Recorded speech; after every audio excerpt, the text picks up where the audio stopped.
नमस्कार साथियों, राधे राधे, जय श्री राम, जय श्री कृष्णा।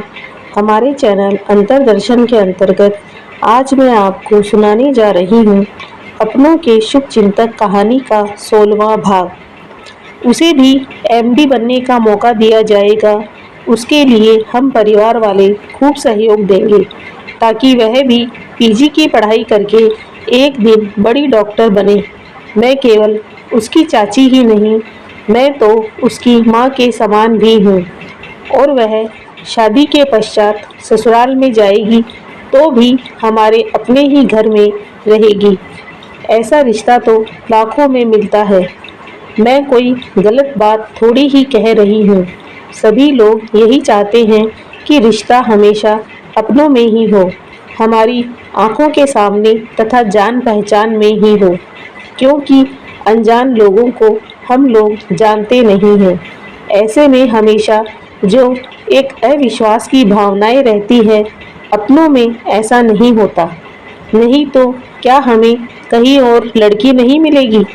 ऐसा तो नहीं है कि दुनिया में हमारी नम्रता के अलावा और कोई नहीं है। दुनिया में और भी तो लड़कियां हैं जो डॉक्टर की पढ़ाई कर रही हैं। कोई ना कोई अच्छी सी लड़की तो मिल ही जाएगी ना। परंतु मैं यही सोच रही थी कि अपनी बेटी अपने ही घर में रहे, वह लड़का भी अपना ही बेटा है, कोई पराया तो है नहीं।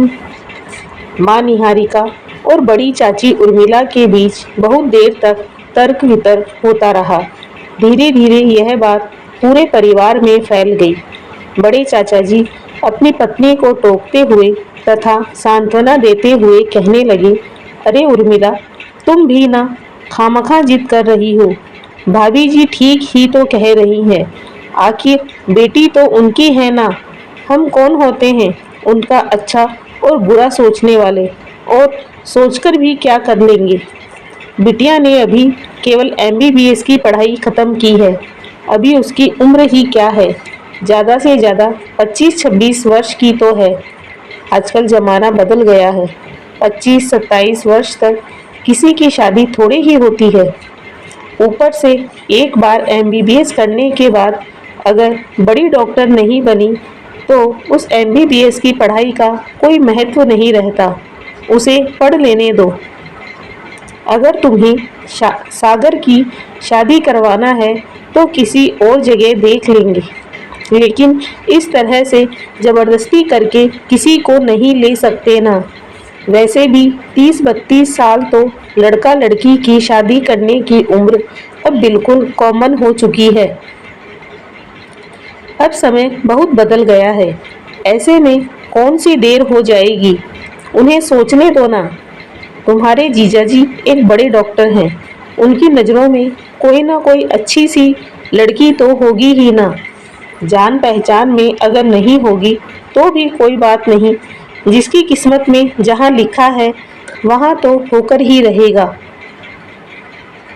तुम तो खामखा भाभी जी को परेशान कर रही हो। नम्रता काफ़ी देर से चल रही सभी के बीच बहसबाजी सुनती रही, परंतु कुछ कहे बगैर चुपचाप रही, यह सोचकर कि बड़े लोग जब बात कर रहे हैं तो उनके बीच में कुछ कहे बिना चुप रहना ही अच्छा है। वैसे भी अभी मुझे आगे की पढ़ाई भी तो करनी होगी। पहले मैं अपनी पढ़ाई पूरी कर लूँ। शादी करने को तो अभी बहुत दिन बाकी हैं। वैसे तो चाची जी जिस लड़के की बातें कर रही है मैं उसे जानती हूँ, सागर। आज से 3-4 साल पहले भी एक बार हमारे घर में आया था, चाची जी के साथ आया था। वैसे भी जब छोटा था तो बहुत बार वह अपनी मौसी के साथ हमारे घर में आया करता था। हम लोग एक साथ बैठकर बहुत खेला करते थे। उसकी तो नस नस हम लोग जानते हैं। ऐसा क्यों नहीं होगा, हम लोग आपस में रिश्तेदार जो हैं। मैं उसे सागर भैया कहकर पुकारती थी। बहुत बार हम लोग लुका छुपी भी खेला करते थे। सागर बहुत ब्रेनी लड़का है, बहुत इंटेलिजेंट भी है। अभी 3-4 साल से उसका यहाँ पर आना जाना नहीं रहा। शायद सागर अपनी पढ़ाई लिखाई में व्यस्त हो गया होगा। वैसे तो लड़का बहुत अच्छा है, व्यवहार के लिहाज से देखा जाए तो बहुत ही अच्छा है। उसके माता पिता भी बहुत अच्छे हैं। जब कभी मैं उसके घर गई तो मुझे खूब प्यार दिया, इसमें शंका नहीं की जा सकती। It's okay. सुना है कि सागर के पापा जी कार्डियोलॉजिस्ट हैं और कोलकाता में नील रतन अस्पताल में नौकरी करते हैं। माँ भी बहुत शिक्षित है, परंतु किसी भी तरह का मान अभिमान कहें या अहंकार जैसा कुछ भी उनमें है ऐसा नहीं लगता।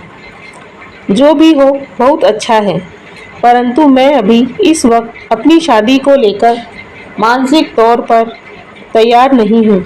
अभी तो मुझे और आगे तक पढ़ाई करनी है। सभी डॉक्टरों का एक टारगेट होता है कि वह एमडी करेगा, पीजी करेगा। कोई तो कार्डियोलॉजिस्ट बनेगा, तो कोई न्यूरोलॉजिस्ट बनेगा, तो कोई पेडिट्रिशियन बनेगा, बच्चों के डॉक्टर, तो कोई गायनेकोलॉजिस्ट बनेगा। मेरी दादी जी भी यही कहा करती थी कि हमारे देश में महिलाओं के डॉक्टरों की संख्या बहुत कम है, जिस कारण उन्हें किसी पुरुष डॉक्टर के पास जाना पड़ता है।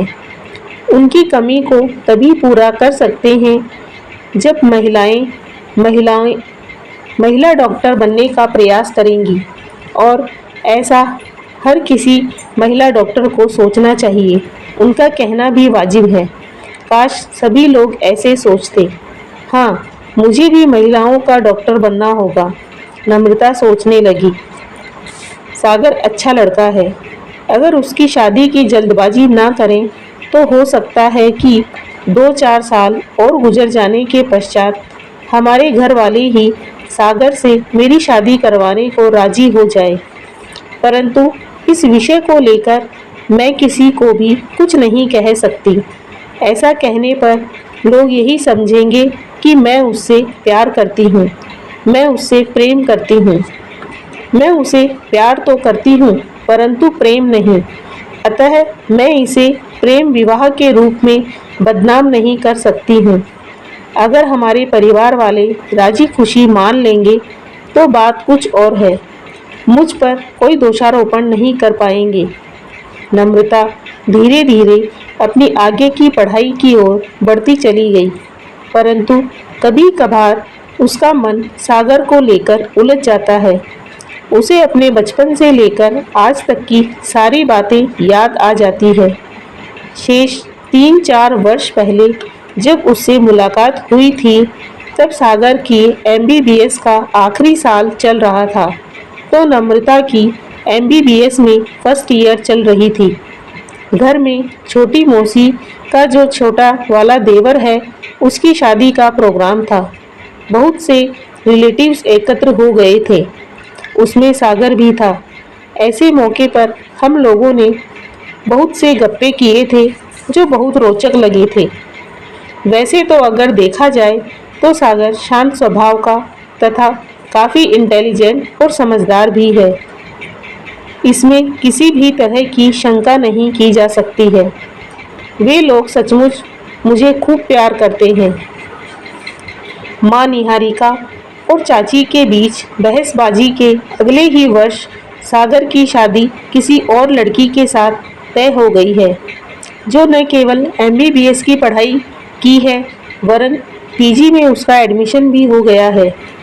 सागर को उस समय तक पीजी में एडमिशन नहीं मिल सका था। शादी के अगले साल उसे भी सर्जरी में मौका मिल गया। सागर की शादी में निहारिका के परिवार के सभी लोगों को निमंत्रण दिया गया था, जो न केवल सागर के परिवार की तरफ से था, वरन चाची उर्मिला की तरफ से भी निमंत्रण दिया गया था। घर के बहुत से लोग सागर की शादी में गए थे, परंतु निहारिका की अनिच्छा के कारण निहारिका के घर से कोई भी सागर की शादी में नहीं गया। सागर की शादी समारोह में उपस्थित होना निहारिका के लिए काफ़ी अपमानजनक विषय था।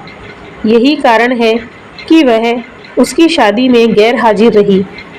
परंतु घर के बाकी लोगों ने इस विषय पर किसी तरह की आपत्ति व्यक्त नहीं की।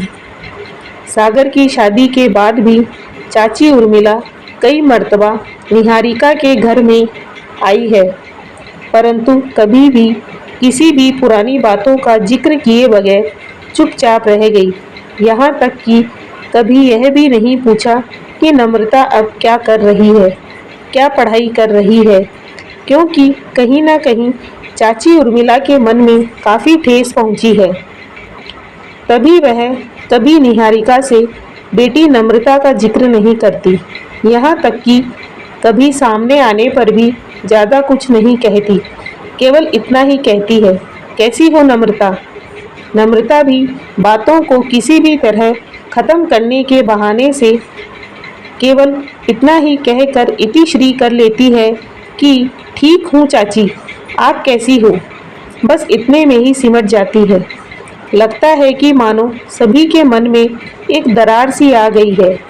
इस दरार को पाटने की कोशिश अब कोई नहीं करता और ना ही कोई करेगा, क्योंकि समय ही कुछ ऐसा आ गया है। यहाँ पर मैं आप सभी लोगों से अनुरोध करूँगी कि आप सभी लोग हमारे चैनल को ज़्यादा से ज़्यादा लाइक, शेयर और सब्सक्राइब करें, ताकि आप लोगों से प्रेरणा लेकर हम आपके लिए और नई नई कहानियाँ प्रस्तुत कर सकें। धन्यवाद।